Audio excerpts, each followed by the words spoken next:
Donc pour les automassages, le but c'est de détendre une zone afin d'augmenter la mobilité sur cette zone et faire des exercices avec des amplitudes plus élevées. Donc je vais masser le côté, le milieu, l'intérieur, sur le milieu du mollet, proche de la cheville aussi,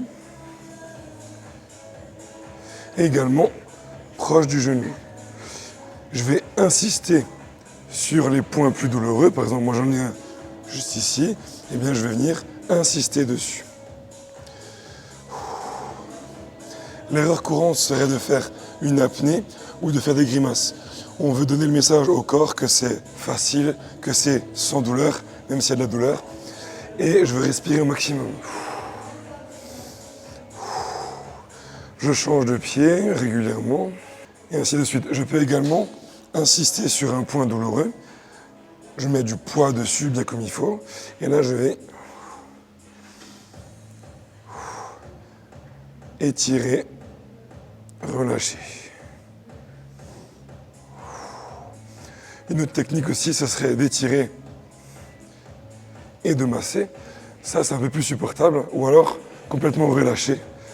Et là, je rentre non seulement dans les fascias, mais aussi dans les muscles. Et là, ça fait encore un peu plus mal.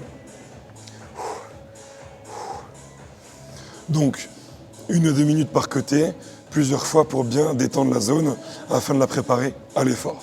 Ensuite, on a la même chose pour les ischios. Donc, je mets ici, les mains comme ceci au sol, les épaules légèrement coiffées vers l'arrière. Et là, je roule d'avant en arrière. Sur les ischios, c'est plus facile que les mollets. C'est moins douloureux. Donc, je mets vraiment du poids dessus. Et je roule. Donc, pareil, hein, intérieur, milieu et l'extérieur. Donc, j'essaie d'aller jusqu'au genou et jusqu'au fessier. Comme ça, je fais vraiment tout l'ischio.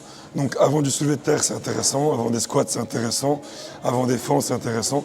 Bref, tout le travail du bas du corps, ce sera intéressant de faire ça au préalable. On a également le côté de la cuisse. Alors ça pique. Je suis ici, cette jambe-là, je vais la passer de l'autre côté.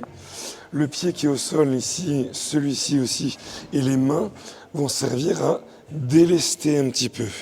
Parce que si je laisse le poids du corps complètement sur le rouleau, là ça fait vraiment très mal. Donc je peux mettre le coude ici, une main ici s'il faut, et là je vais rouler de haut en bas. Donc j'arrive quasiment à la hanche et j'arrive quasiment au genou.